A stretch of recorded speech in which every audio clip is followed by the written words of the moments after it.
Graça e paz. Quero mais uma vez agradecer a Deus por estar aqui.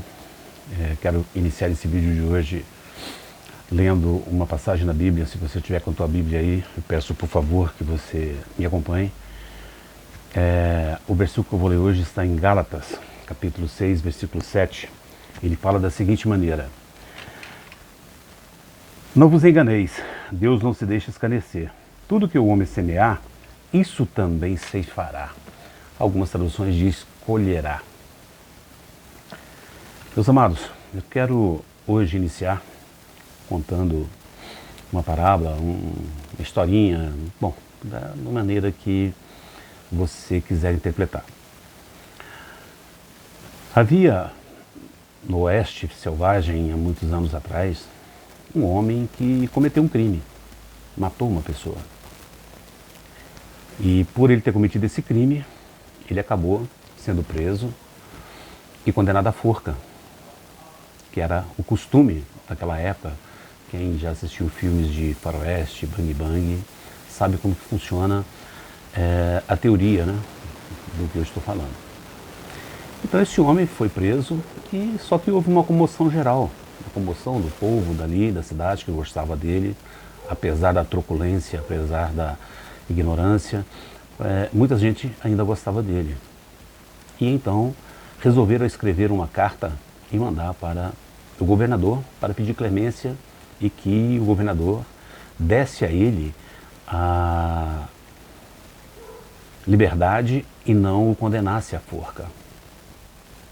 E então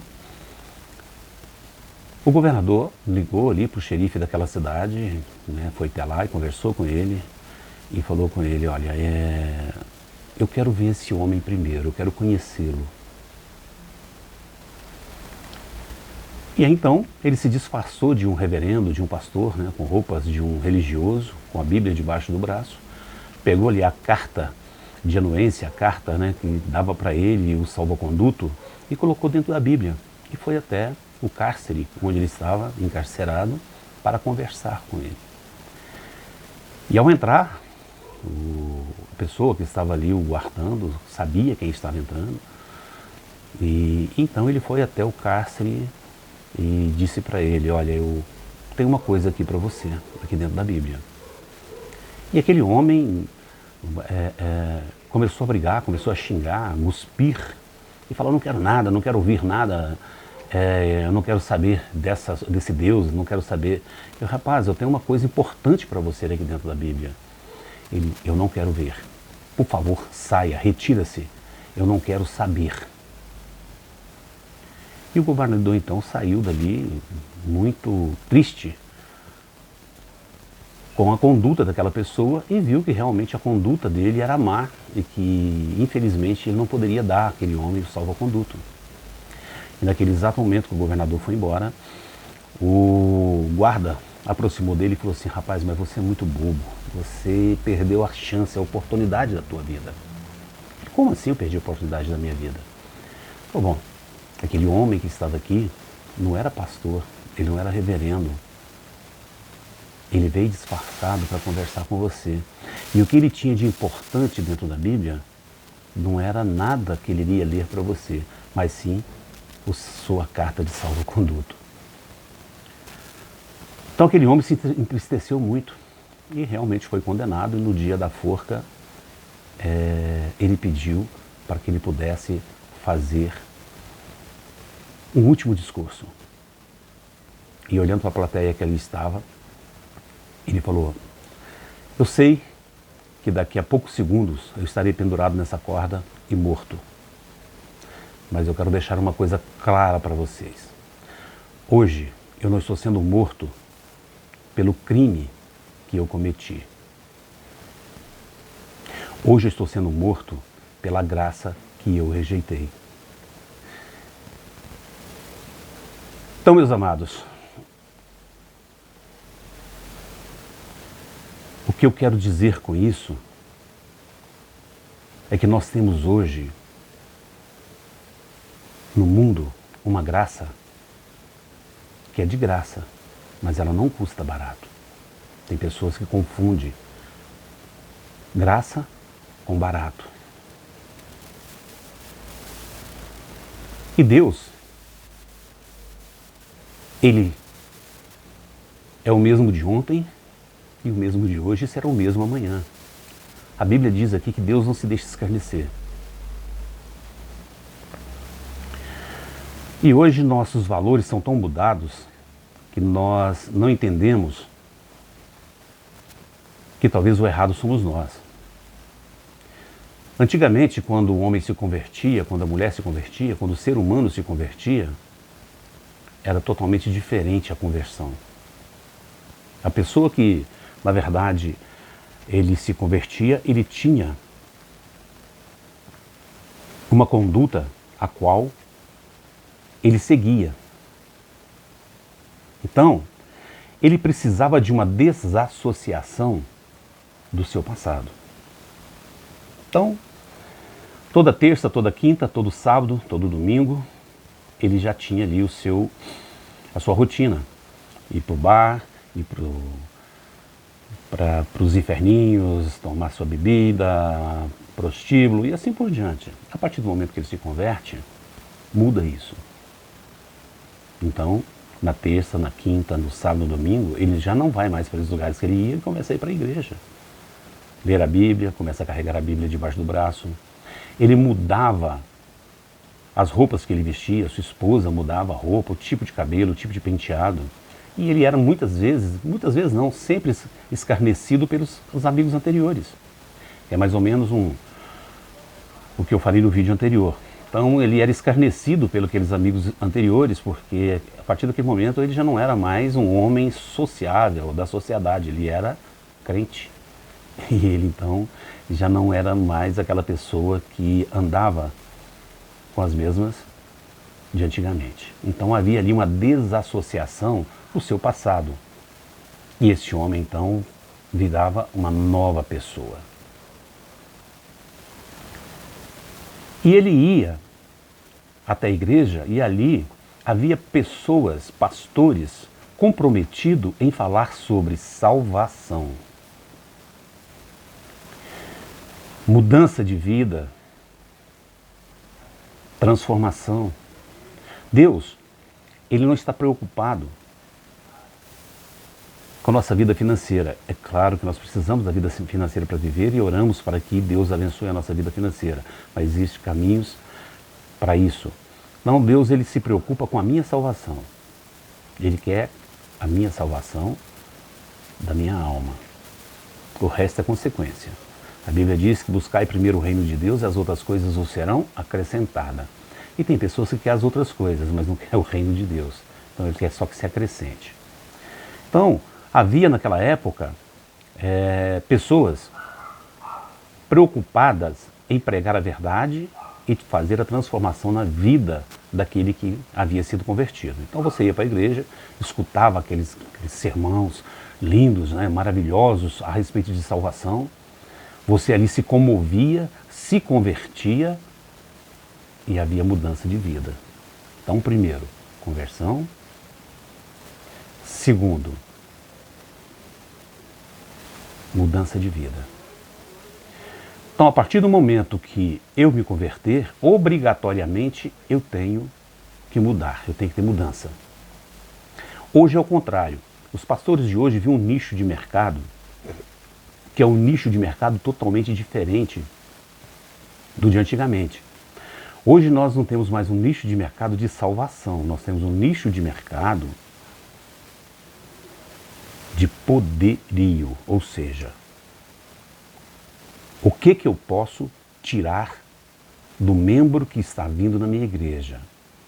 E o membro também não está muito preocupado com salvação, ele já está preocupado com outro tipo de pregação. Ele quer ouvir o que Deus tem para oferecer para ele. Ele não quer saber o que ele tem para oferecer para Deus.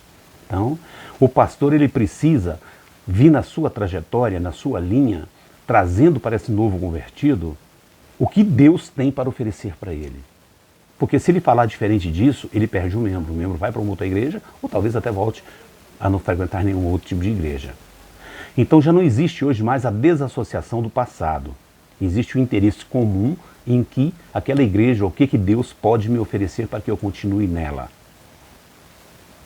E o grande problema é que os grandes pregadores de hoje não se preocupam com isso. Eles viram um nicho de mercado aí e entraram nesse nicho de mercado, vendendo então hoje a palavra de Deus. Então quando você entra numa igreja hoje, você realmente vê pessoas normais. Como eu disse no meu vídeo anterior, pessoas que não são convertidas pelo tu és, mas por eu sou.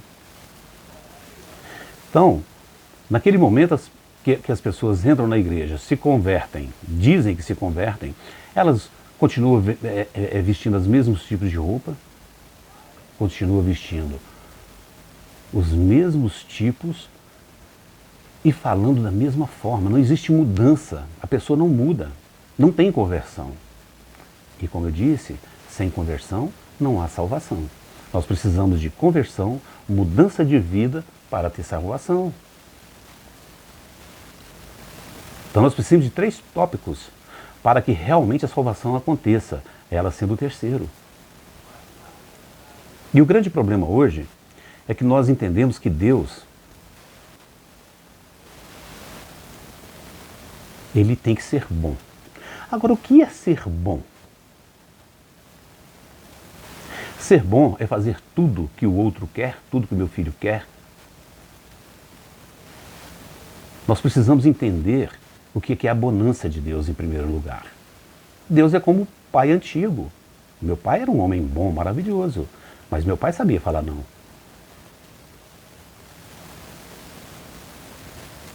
Então, o que é que nós esperamos hoje de Deus? A gente entra na igreja hoje esperando que Deus é um Deus aberto.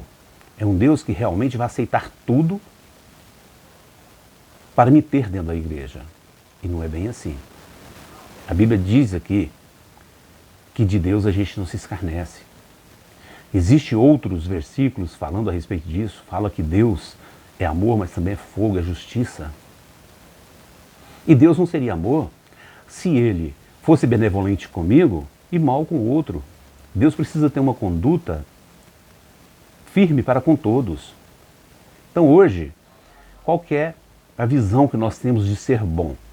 A visão que nós vemos hoje de ser bom é ser permisso, é permitir tudo. Então a partir do momento em que eu falo não, eu deixo de ser bom e passo a ser ruim. A partir do momento em que eu falo sim, eu sou bom. Então os valores de ser bom ou ruim mudaram.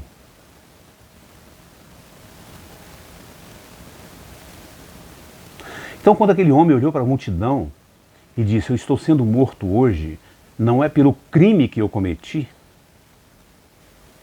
Eu olho para você e falo, meu irmão, quantos pecados eu cometi na minha vida no passado, você deve ter cometido. Esses pecados, eles não te levarão para o inferno, eles não te tiram a sua salvação. Agora, a graça que você abandona agora, nesse exato momento, essa sim te leva para o inferno, essa te leva para a perdição. Não é porque Deus é Deus, não é porque Ele é bom que Ele tem que permitir tudo. Não é porque Deus tem o nome de bom que Ele é permisso. Não, isso não é bondade. Isso é falta de compromisso. É assim com nossos filhos. Nossos filhos, se pedir tudo para nós e nós dermos tudo, nós somos bons. Então, hoje se mudou o caráter de bondade. Eu sou boníssimo se eu permito, se eu sou permisso. Assim é dentro das igrejas. E o grande problema é que as igrejas compraram.